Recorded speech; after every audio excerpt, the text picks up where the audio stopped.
talking to more users. It is actually a very important and key element while building any product.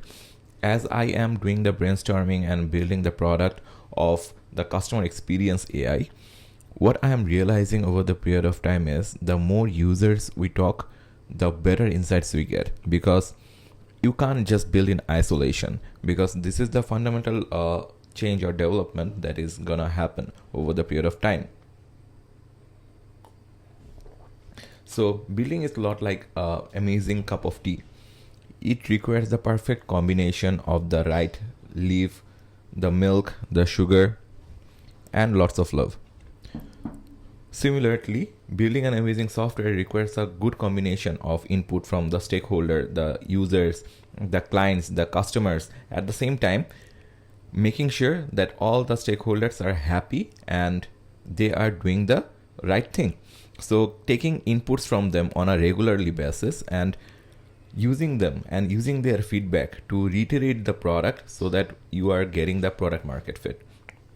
So while I was building the customer success kind of an AI tool, in which the goal was to build a backend CRM system where all the leads that we'll be collecting, at the same time creating an entire system that can handle the customer request, customer queries, at the same time building the system in which every software firm who needs a build out and things like that, they can put them in the request.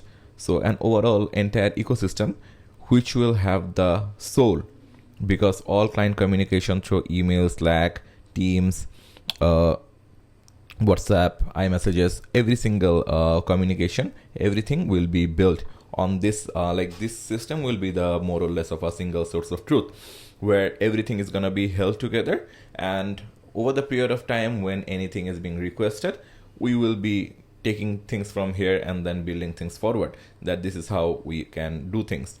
So that is the actual end goal of the entire system, that this is how we are planning on building it, and this is how it will be going forward.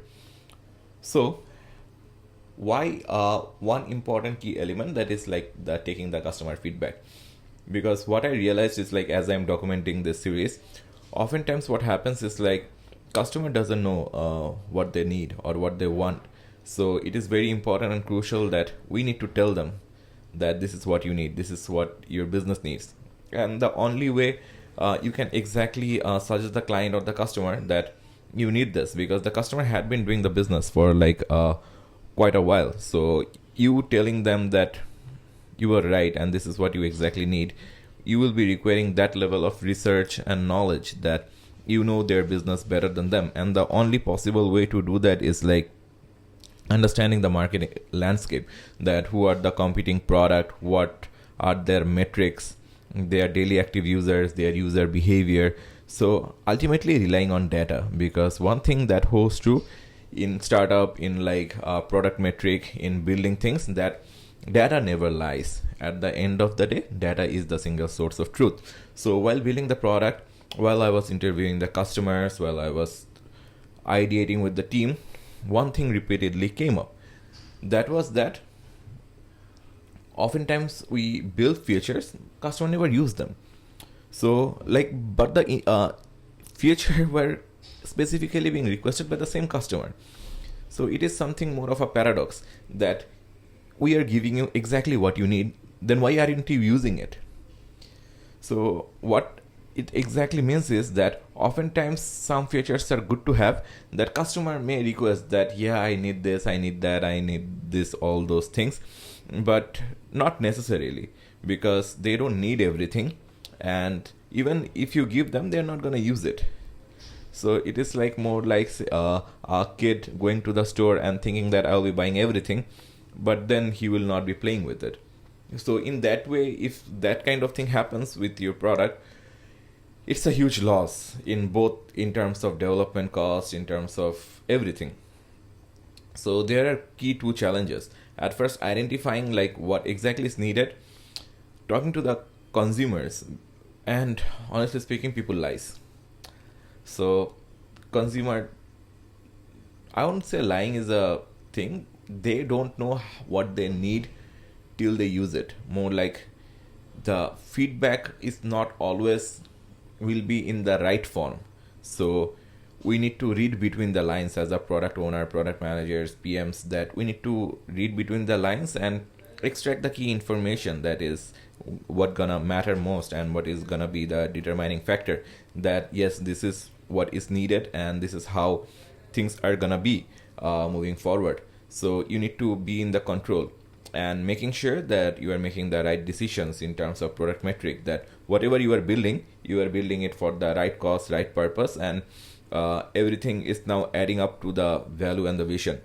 Because even if you try to take customer insights, like it may also come as a more of a paradox that customer is telling you that he needs it, but ultimately you need to make the final call that you don't need to cater to every customer request. And it is also not much budget friendly, because if you are selling licenses and customer keeps on putting the request that I need this, I need that, so it's gonna be a much of a hassle for you. So imagine like if I'm building a competitor for HubSpot CRM system or Salesforce CRM system, that the entire customer lifecycle management software. So you need to really cater to it, that what is the industry standard and how close you can cater to that market. And yeah, ultimately at the end of the day, all boils down to one thing, that the user behavior, because it happens every day and every night that people will say that he wants to work out, he wants to build a six-pack, but then he will be eating chips and watching Netflix. So what people tell and what's their actual behavior, there is a huge difference between that. So as a PM, the key skill lies in like not exactly taking their words for it, but rather identifying it or mapping it to their user behavior. Because this is the, like I would say, like key juice, because people lies without knowing that they are lying. So they are not honest to themselves. So you need to be able to understand what is the truth and what is might be a white lie, because that's a lie they are feeding themselves too. So that they are feeling like they want to get six-pack, but they are eating chips, and those two worlds are never gonna cross together. So exactly what they're feeling and what are their actions are dictating. So if you're a chips making company, you know that what their behavior is. If you are a cold drinks company, you know like they're gonna have those. If you are a Netflix or Amazon Prime, you know that they're gonna eat junk foods and watch you guys instead of going to gym. So every like in the capitalist market, every product has a market fit. So you need to understand like who are your target consumers and what are their actual behavior, because the moment you try to decode their actual behavior, you can uncover a lot more interesting stuff than what eyes may actually catch. See you in next video. Thank you for watching.